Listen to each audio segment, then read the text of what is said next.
1983 की एक रात उत्तर प्रदेश के आगरा में एक व्यापारी जिसका नाम सुरेश वर्मा था, वो सर्दी की एक रात में अपनी कार से घर लौट रहे थे। उन्होंने अपने घर के बाहर अपनी कार रोकी और हॉर्न बजाया, लेकिन ताज्जुब की बात थी कि उसके हॉर्न बजाने के बाद भी कोई भी घर से बाहर नहीं आया। शायद घर के सब लोग सर्दी की वजह से घर में दुबके बैठे थे। सुरेश अपनी कार से बाहर निकला और घर के मेन गेट की तरफ चलने लगा, घर के मेन गेट की तरफ आगे बढ़ने लगा। तभी अचानक दो लोग सुरेश के पास दौड़ते हुए आए और उन्होंने अपनी बंदूक सुरेश पर तान दी। इससे पहले कि सुरेश कुछ समझ पाता या कुछ कर पाता, तभी उस अनजान शख्स ने अपनी बंदूक से गोली चला दी और वो गोली सीधे सुरेश के सिर में जाकर लगी और सुरेश की उसी स्थान पर मृत्यु हो गई। आखिर सुरेश वर्मा पर यह हमला किसने और क्यों करवाया था, ये किसी को भी नहीं पता था और उनके परिवार को भी ये बात का नहीं पता चला, इस बात का नहीं पता चला कि आखिर सुरेश का कातिल कौन है। लेकिन फिर इस घटना के 10 साल बाद कुछ ऐसा हुआ जिसने सुरेश के घर वालों के पुराने जख्मों को फिर से ताजा कर दिया, क्योंकि सुरेश वर्मा के परिवार की मुलाकात एक 10 साल के लड़के से हुई जो अपना नाम सुरेश वर्मा बता रहा था। 10 दिसंबर सन 1983 को उत्तर प्रदेश के एक गांव में एक गरीब परिवार में एक बच्चे का जन्म हुआ जिसका नाम तोरण सिंह रखा गया। तोरण सिंह को उसके परिवार के सब लोग घर पर टीटू के नाम से बुलाते थे। उनका परिवार एक छोटे से गांव में रहता था जो आगरा से उत्तर दिशा की तरफ अगर 23 किलोमीटर चलें तो वहां पर एक बाद नाम का कस्बा आता है। टीटू अपने 6 भाई बहनों में सबसे छोटा था और सबसे लाडला भी था। लेकिन जैसे ही टीटू 4 साल का हुआ तो वो अजीब अजीब सी और बहकी बहकी सी बातें करने लगा कि ये मेरा घर नहीं है, आप मेरे माता पिता नहीं हो और मेरा नाम टीटू भी नहीं है, बल्कि मेरा नाम सुरेश है, मेरी एक पत्नी है, मेरे 2 बच्चे हैं। टीटू की ऐसी अजीब बातें सुनकर उसके परिवार के लोग, उसके माता पिता चिंता में पड़ गए। दरअसल अक्सर टीटू रोज अपने माता पिता की गरीबी का मजाक उड़ाया करता था। वो कहता था कि उसके पास आगरा में ढेर सारा पैसा है, बड़ा घर है, बड़ी कार है। लेकिन अब सवाल ये है कि टीटू ऐसी बातें क्यों कर रहा था, ऐसी बातें, अजीब बातें और ऐसी गजब गजब की बातें जो उसके माता पिता सोच भी नहीं सकते थे कि इतना छोटा बच्चा ऐसी बातें कर सकता है। और इन सब बातों के पीछे क्या रहस्य था, टीटू के परिवार ने सोचा कि ये कहानियां बना रहा है, जैसे इस उम्र में बच्चे बनाते हैं। लेकिन जैसे जैसे वो बड़ा हुआ उसका व्यवहार और हरकतें दिन ब दिन और भी अजीब होने लगी थी।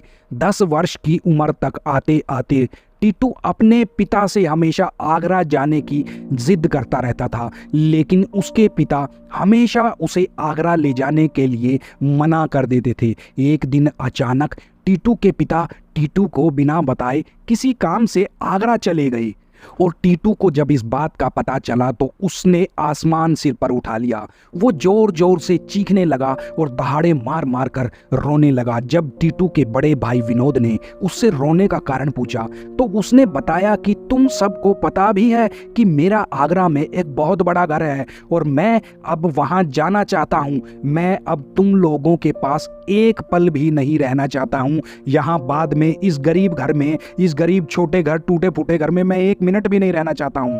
विनोद ने ये बात अपने पिता को बताई। विनोद टीटू के मुंह से ये सब बातें सुनकर उस दिन हैरान रह गया था और फिर टीटू ने अपने भाई के अनुरोध पर बताया कि उसकी आगरा में एक रेडियो की दुकान भी है। अब विनोद को टीटू की इन अजीब बातों के पीछे का राज जानना था। विनोद ने आगरा जाने का फैसला कर लिया था और विनोद एक दिन आगरा चला भी गया और वहां उसे कुछ ऐसी बातें पता चली जिससे वह खुद हैरानी में पड़ गया। आगरा की व्यस्त भगवान टाकीज रोड पर विनोद को एक रेडियो की दुकान दिखाई दी। दुकान पर बड़े बड़े अक्षरों में लिखा था सुरेश रेडियो। विनोद ये सब देखकर बिल्कुल हैरान रह गया, क्योंकि ये वही जगह और वही नाम था जिसका जिक्र उसके छोटे भाई टीटू ने किया था। और ज्यादा जानकारी के लिए वो दुकान के सीधा अंदर चला गया और देखा कि एक महिला उस दुकान को चला रही थी।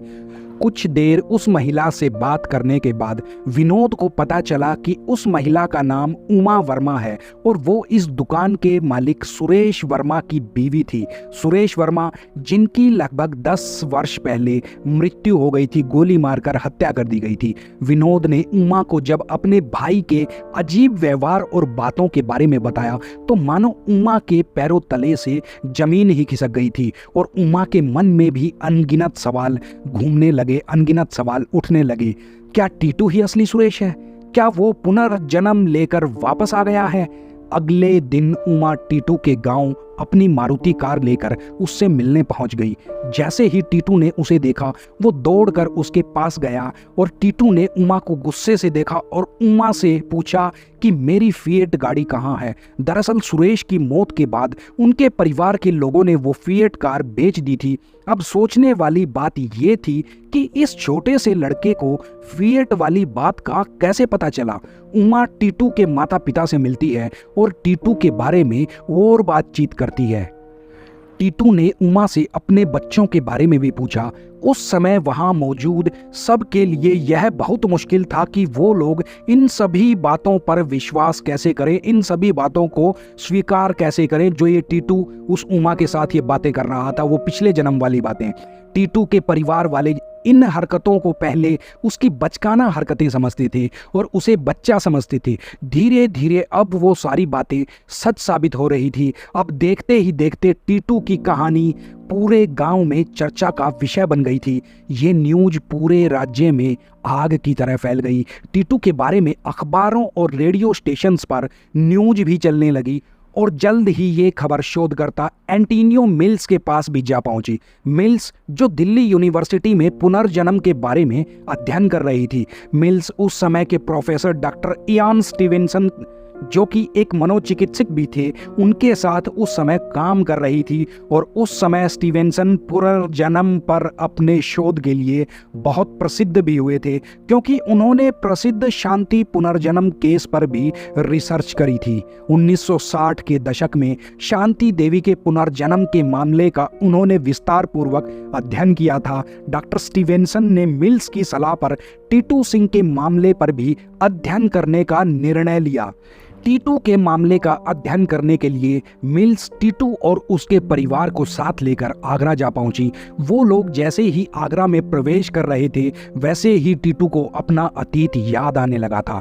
उसने अपने घर और दुकान का पता सही सही बता दिया। अब टीटू उन सब को सुरेश के घर ले गया। वह घर के नजदीक खड़ा हो गया और उसने एक पेड़ की तरफ इशारा किया और टीटू ने उमा को बताया कि उसने इस पेड़ के नीचे सोने के सिक्के दबा रखे हैं। दरअसल सुरेश वर्मा एक व्यवसायी थे और उनके कई 2 नंबर के व्यवसाय भी थे। उसने कई बार धोखे से धन और सोना प्राप्त किया था। इसके बाद जब उस पेड़ के पास खुदाई करी गई तो वाकई में उस पेड़ की जड़ों में सोने के सिक्के गड़े हुए मिले और आखिरकार ये सब देखकर सुरेश के परिवार ने भी इसे स्वीकार कर लिया कि टीटू ही सुरेश वर्मा है।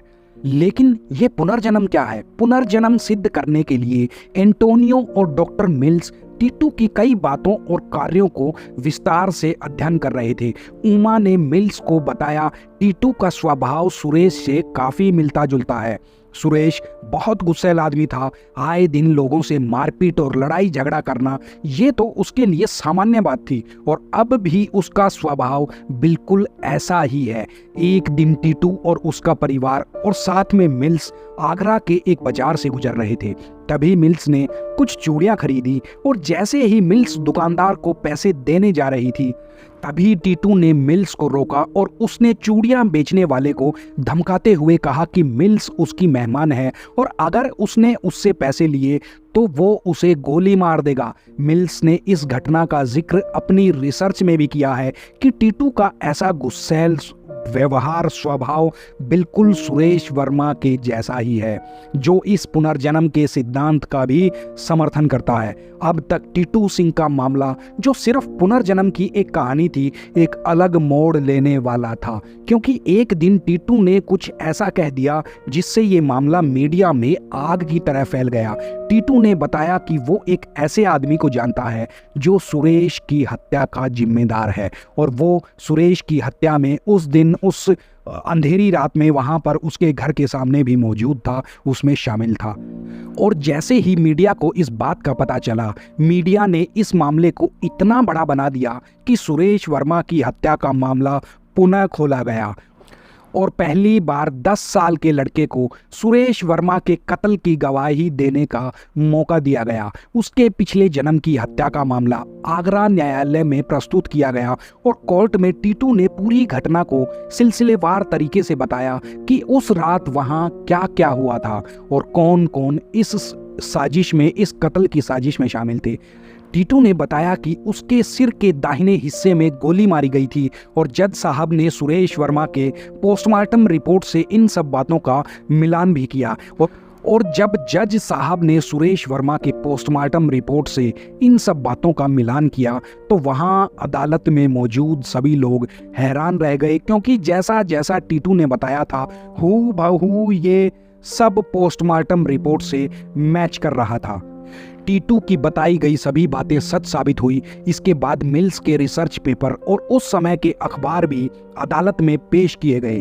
टीटू के पैदा होने पर जो बर्थ मार्क उसके सिर पर थे, उसने भी इस मामले में अहम भूमिका निभाई, क्योंकि टीटू के सिर की बाईं तरफ एक गोलाकार बर्थ मार्क बना हुआ था।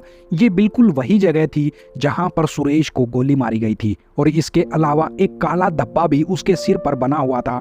डॉक्टर इयान स्टीवेंसन ने अपने शोध में इस बारे में इस बात का जिक्र भी किया और उनका कहना था कि पुनर्जन्म और बर्थ मार्क के बीच में सीधा संबंध होता है। उनका कहना है कि बर्थ मार्क हमारे अतीत की जिंदगी की चोटों से जुड़े हुए होते हैं। टीटू सिंह के मामले में उसके बर्थ मार्क सुरेश की गोली के घावों से मेल भी खाते थे।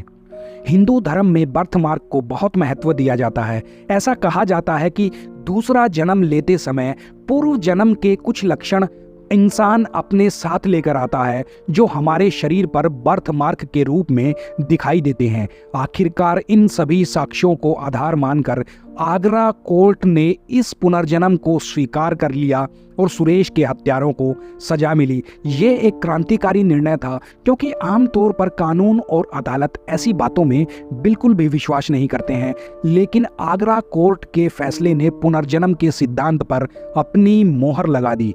एक अनोखे पुनर्जन्म मामले के रूप में टीटू सिंह के मामले का अध्ययन अभी भी किया जा रहा है और इस कहानी की सच्चाई आज भी एक बड़ा रहस्य बनी हुई है। तो इस पर आपके क्या विचार हैं दोस्तों? कमेंट करके कमेंट बॉक्स में ज़रूर बताना, चाहे छोटा सा ही बताना दोस्तों, मगर अपना कमेंट करके ज़रूर बताना, क्योंकि आपके कमेंट से ही मुझे मोटिवेशन मिलता है ताकि मैं नए नए ऐसे किस्से आपके लिए लेकर आता रहूं। तो दोस्तों आज का वीडियो को इसको लाइक करना और कमेंट ज़रूर करना दोस्तों, मुझे बहुत इंतज़ार रहता है आपके कमेंट्स का। कमेंट ज़रूर किया करो दोस्तों। तो मिलते हैं आपसे अगली वीडियो में। इसी के साथ मौज लो रोज लो, ना मिले तो खोज लो। आप सभी का दिल से धन्यवाद।